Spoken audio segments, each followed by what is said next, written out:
What up, Raider Nation? Welcome in to another exciting episode of the Raider Ragu Show. They re-signed Kolton Miller today. The Christian Wilkins saga is even crazier. And 1 week of training camp in the books. Let's get into it. But first, please like, share, comment, subscribe on the YouTube channel. Please download the show on the audio portion on Apple Podcasts, Spotify, or wherever you get your podcasts.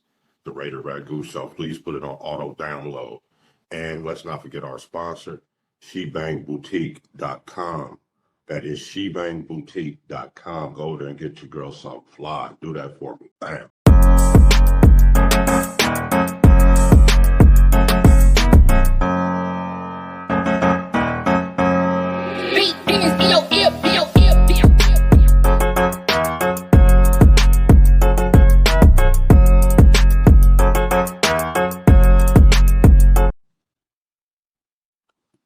Yeah, Nation. So, a couple things. First of all, they brought my guy Colton Miller in and got him re-signed.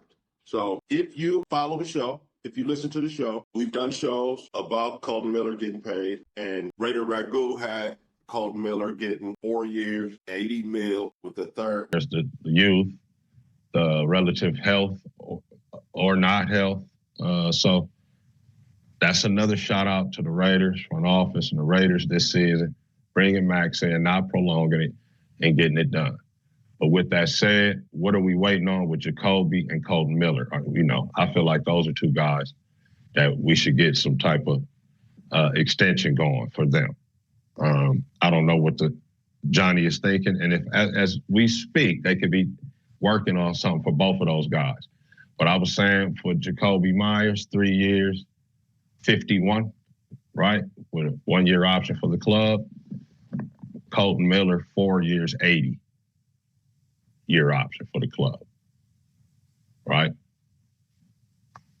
I done it for you, Johnny. It ain't really much you got to think about, bro. Might just a little language of it or whatever. All right, but those are the numbers. Should come back some around 51 for 3 for Jacoby. With the 4th year, a team option, right? That's what I was saying. Well, so 4 years, 80 mil. So what they end up doing was going 3 years, 66 mil, right? So they gave him an extra 2 mil each year for a total of 6 extra million cash. The 66 is guaranteed to not take the option year, to not get a 4th year, right, on a new deal. So he still signed up for 4 years. Right? That 4 years is going to be at 78.256 mil. Remember, I had him at 4 for 80. So this was a good deal for both sides because Colton's going to get just about his 4 years, 80 mil, right? Because he's due the whole 12.5 plus million dollars this season.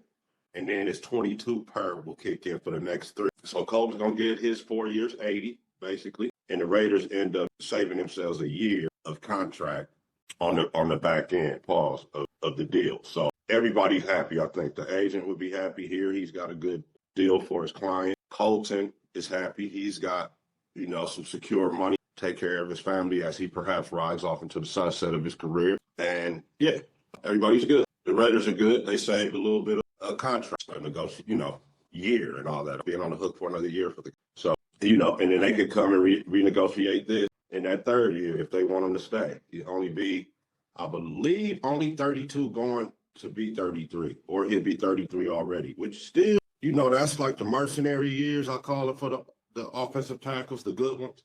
Like if you're a good offensive tackle, you got about 2.5, 3 mercenary years in you.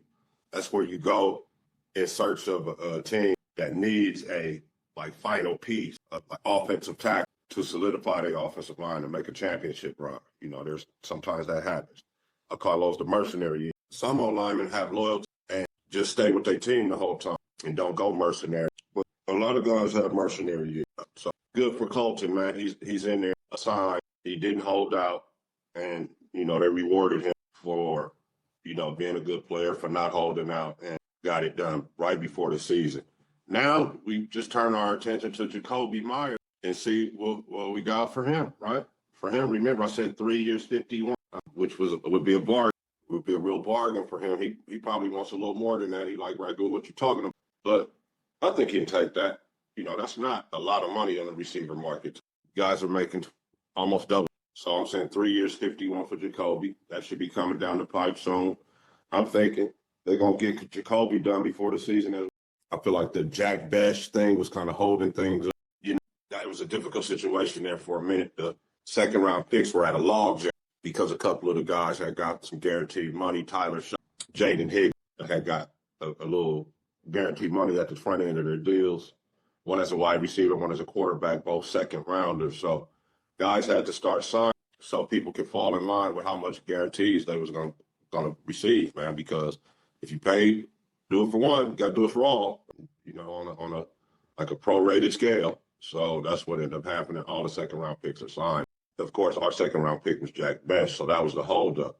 Then we had the situation with Wilkins and all that kind of hold things up, where we had to get rid of him and then find somebody else to sign. So we had all that going at the same time as, you know, Colton was trying to get his deal done. So, but he got it done. So good for Colton, man. Now I want to talk a little bit about Jamal Adams again and what he can bring to the defense. There was a little bit of talk about this today on the podcast circuit. My main man, a Big Link, and Chantel, I think, Swaz, they was talking about Jamal, what he can bring to the table. It's not even a big nickel situation with him. They can basically put him at a weak sideline, smaller guy. We've seen it done before. The guy, I think it's Dion. You remember him? He used to play for the Arizona. He basically played linebacker, man, his entire career. He started off as being a box 24, and then they just said, this is when Bruce Arians was there too. They just said, screw it, and just start letting him play line. If you remember, they ran, you know, like a 4-2-5, but it kind of was like a 4-2-5, but really he was a linebacker though. He used to be playing. So that's kind of what they plan on doing with Jamal. See if he can cover some running backs out of the backfield, see if he can cover some tight ends, and then stay in on rundowns and run. So kind of like a wild card, a joker, a piece for Patrick, so that he can with the same personnel and give you different looks with that same person, right? Different blitzes. Jamal is good at getting after the quarterback. Different blitz packages, different coverages, different front. Just you can scheme it up a lot when you got a guy that can stay up and not, you know, designate the defense as nickel per se. Even though you can really jump into it, right? Let's say you get back up to the up top, right? The two halves, safety, and have Chin or not, you know, you keep Chin back on the deep along with I, and now Jamal up in the box. You can blitz, right, with Max and this, you know, these guys all can get after the. All of these have had more than 8 sacks in a season. So if they could all put it right, Jamal get close to, you know, way back when he was able to come with the 9 sacks about 4 or 5 years. Let's say he can come close to that, get 7 sacks, get 7 sacks. Say Malcolm surpasses what he did before and get, you know, wanting to make up for last year, and from him having to help now with guys, you know, on the other side. So Max gets up into the, you know, the high teens, 15, 16, right? Now just you got right there with 3 guys being generated over 30. And then the whole entire other defense, you know, gets after it and contributes. Now we're sacking the quarterback. We smacking you because remember we already talked team being a Legion of Boom in Vegas. It's not contributors to the show. One of the commenters said, "The Nation of Boom." I love it. Remember I told you, my guy, I was going to use that. So we building the nation, right? So you're going to be getting, and we're going to get after the linemen and DBs, blitzes, exotics. We're going to get after we're going to definitely hit hard because we pretty much at their position as a hard hitter. We went over that. And hopefully we're going to turn, right? This is in calm to get back, right? We want to hit hard. We want to get after the quarterback so that we can get turnovers and give the ball back to our offense and give our offense bonus opportunities. Give our offense more chances than other teams. Get some more opportunities to score with a better offensive coordinator, a better offensive play calling, with some of the same players on offense, but that's the plan. Only once there's heck of a room for improvement, but we're not talking about just winning 5-6 games, man. We want to be playoff contenders. We want to play meaningful games after Thanksgiving, right? We don't want to get to Thanksgiving and it don't matter. It has the last couple, right? We ready to get back to. I feel and his staff are on the track for we Patrick Graham can bring to the table. His defenses have been when they now we got a little infusion of a little Pete Carroll philosophy, right? We got the taller, right? We got the sideline linebackers that are coming across you. We have a really deep defensive line, even without us. We have a lot of players. They just draft players to play defensive line, and this not saying that all of them are going to be able to be heavy contributors, but this that is on the right. There's a lot of them, and then our best player on the team is looking for big things from Malcolm. Can cover it in, cover it back out the door, or be a green dog, right? He could have been assigned to coverage, but his man could stay on the other side or in the middle or whatever side he's on, wherever he is, the closest man. He needs to pick up that defender. Well, Jamal Adams can just blitz from wherever he's at on the green dog. So the Raiders are going to be creating pressure, right? We already think they're going to do a lot of 8 in the box, discouraging run anyway, and then they're going to get you back. Jamal can be a big, make this defense a little bit different. Anywhere close to the Jamal day. That's what we've been looking at. Right now, the corners are still battle. They do a lot of mixing and matching. I will say this, DeCam Richardson seems to be coming. Yeah, DeCam Richardson, he's having a good first week of camp. He's looking like he's good to be on the field. Jacorian, not so much. It just seems like he might not just be a good. This coaching staff and the type of corner that they, no slight against Jacorian, I think he's going to be odd man out, sort of, and it's mainly because of fit. Some people just don't. He's trying to learn a whole new technique coming, and he doesn't have the prototypical size that the coaches like. So he's having they don't really give him a lot of first team reps, but that could be to be mentally testing him, though, because Pete and him, you never know what Pete and him had. So I would tell Jacorian, just stay, brother, keep playing. And when you do play in the preseason, remember, you're putting it on film. And I know you know that. So, yeah, the corners are still being situated, man. There's that definition right now, I believe it's still holding how it is with Star, with Big Nickel being played by Chin, Darnay Holmes playing the corner. Nothing really has changed. I guess we will see in that first preseason game what they decide to do as well. But right now, they're still situating the corner situation. That was something that we was looking at in camp, right? We was going to be paying in the and right now the corners are still being situated, and what they are kind of focusing in is the position for Jamal Adams and the plan for Jamal Adams and the different package that they have for when he plays.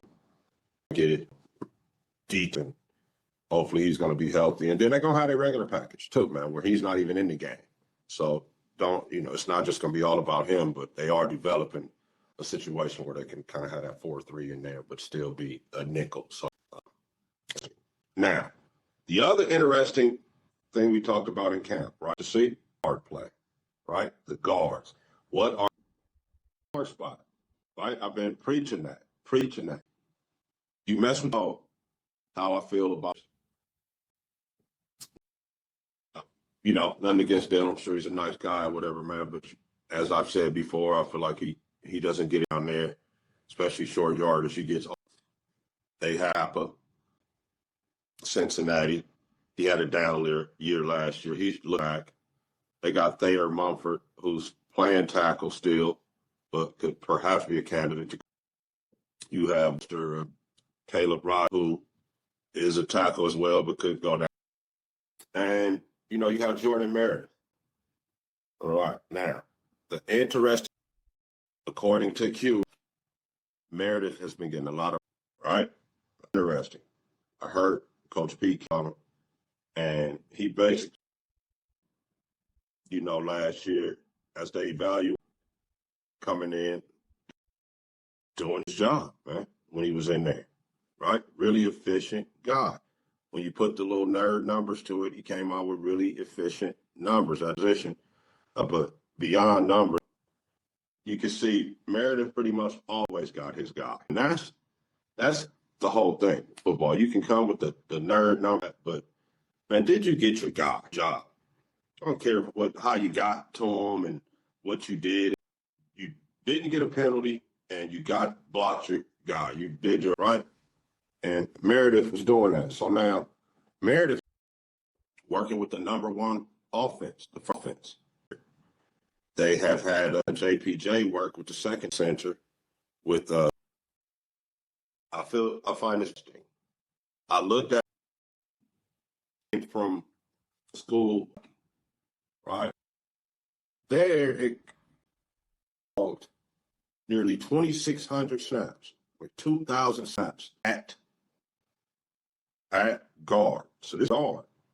Now Petey and the staff, Brendan, his son, I don't know, maybe Chip Kelly, seems like they've decided that they want to try this guy at center. The position change for this guy at center. He's played nothing but guard. We didn't see him play center later because we had Andre James and JPJ last year. They don't have Andre James is gone, one of the last of the Oakland Raiders. Andre James here. So I was wondering because the other guy they had listed, don't even know, he was a young dude that did.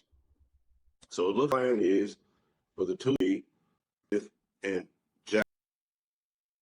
The problem is who's guys in to what we've been talking about here on the Raider Ragoo start play. Like any real Raiders, you've been talking about the guards. You're worried about the guards. If you're really a Raider fan and you know about football, you've been talking about the guard.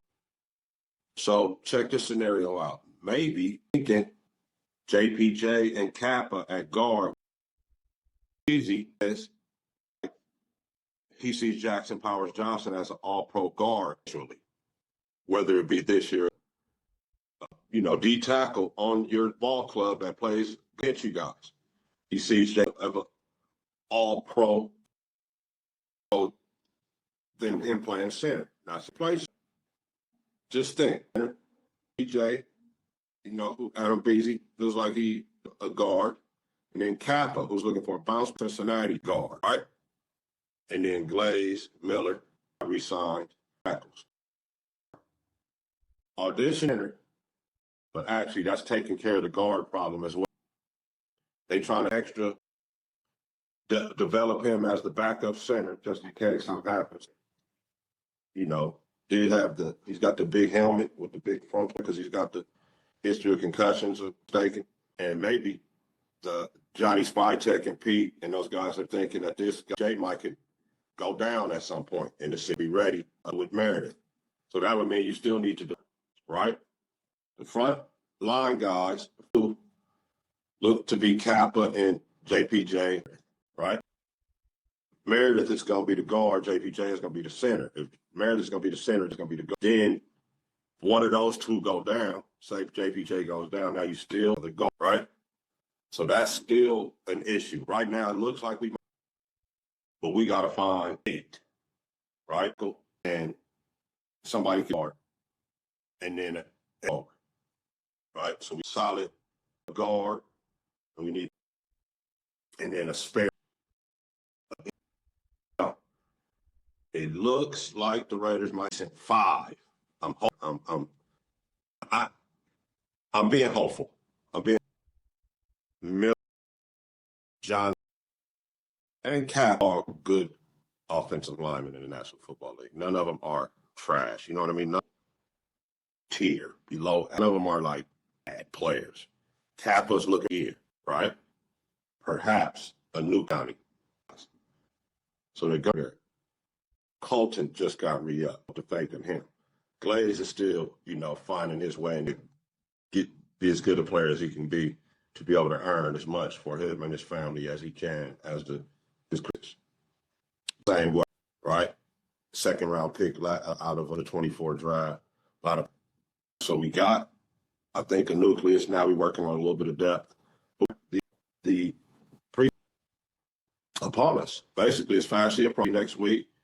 We lock horns with the Seattle. And that's going to be our first time seeing that O-line, man. We got to see those guards because we got others. Those what we're going to be looking at. And the JPJ Meredith situation, who starts the game at center, the game at guard. So that's the battle right now. That backup / guard position between Meredith, Kappa's look like he's some other guard. Got to get. But right now, the elephant in the room, man. Now you tried to kiss one of the guys, and they didn't say who it was. I'm sure it ended up coming out later, but tried to kiss one of the guys in the room, man. And that player took charge. Just think, if that was that's a whole different fight. So this is a stick, and they may be able to get out of that contract, man, because of the dude like that, right? They can solve. They can say he asked that guy, to play in college against Ohio State when he appeared to reach between. Playing college, man, where against Ohio State, you ain't saying it. And then they, the one where it looks like he might have been grabbed. Josh is pretty disgusting. And after they won the national championship, doing the splits from up high, man, like a female did. And if that deal, you got to deal with that, man. More power to you. Forcing yourself, trying to kiss guys in the locker room. They're not, bro. Dude, I see why a good player like yourself was released or was allowed to Raiders from the Dolphins, man, because you're probably there doing some funny stuff as well, man. But I was so happy when I saw them split. I saw him at the split, bro. I put it out of my mind. It happened. And then when they showing him, Goose and Josh and the kid from Ohio State, it's just like, man. So I wish you the best. Hope you find your way through this and being released and all that, man. And it's probably a pretty down time for you right now. So on that. So the books. Next week we still looking to solid play, and we looking for the pecking room. And you know how I am, man. I ain't gonna hold you. I always say,